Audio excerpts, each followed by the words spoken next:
Kalau anda biasa lalu di Pertama Kompleks dan Sogo, anda pasti akan terdengar suara merdu buskers yang menyanyikan lagu Standing in the Eyes of the World yang cukup popular dan pernah tular sebelum-sebelum ini. Dan penyanyi tersebut adalah Nurul Sakinah Teh Abdullah, Kak Sakinah, Kak Nurul, yang juga bekas atlet OKU yang pernah mengharum nama negara dalam sukan renang B2, iaitu cacat penglihatan.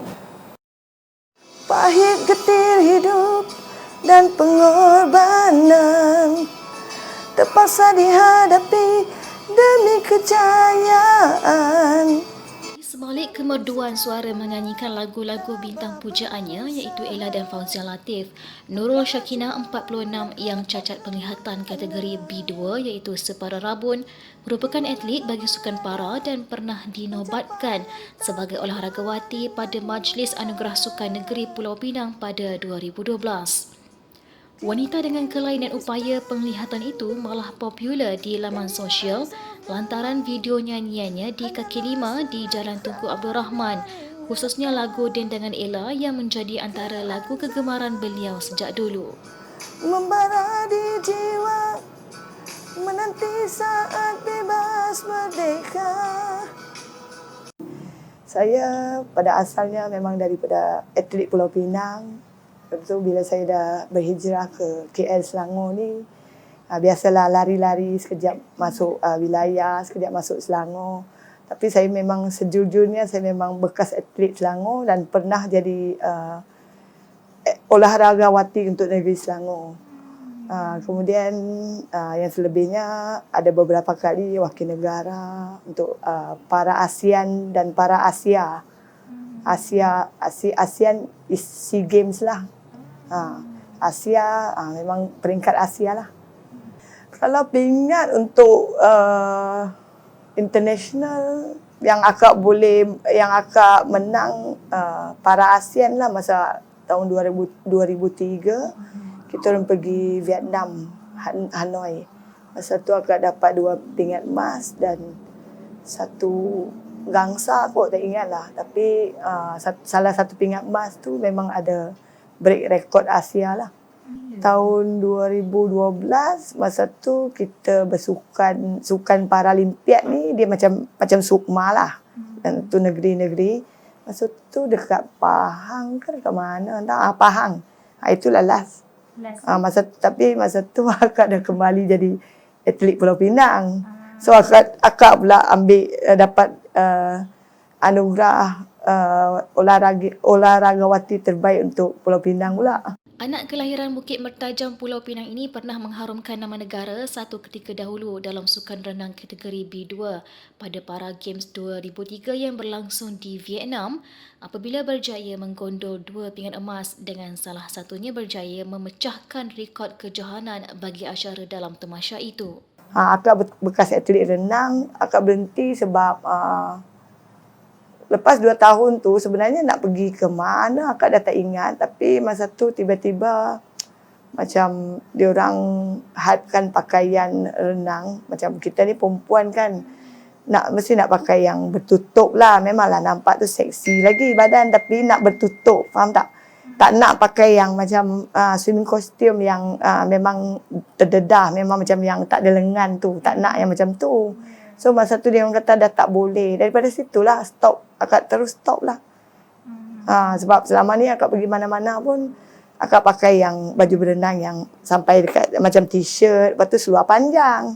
Ketika ditanya adakah dia akan kembali dalam arena sukan yang pernah disertainya, akui Sakinah dia tidak akan meneruskan kerjayanya demi mencari rezeki buat 2 orang anak lelaki masing-masing berusia 17 dan 13 tahun. Akak anak 2 orang. Kami duduk 3 beranak je dalam rumah ni. Sulung berapa? Yang sulung umur 17 lah, tahun ni nak SPM. 17 yang kedua? 13. Alhamdulillah dua-dua normal. Yang kedua ni dia macam dia ada OKU sikit lah. Dia masa akak hantar dia pergi sekolah normal, cikgu suruh sebab dia lambat pick up, lepas tu cikgu suruh pergi check dan bawa pergi check dekat PPUM. Doktor kata dia macam dia OKU, masalah pembelajaran lah. Tapi sekarang dia masuk tahfiz sebab dia sendiri minta, dia kata adik tak nak pergi sekolah Taman Medan, adik nak pergi tahfiz.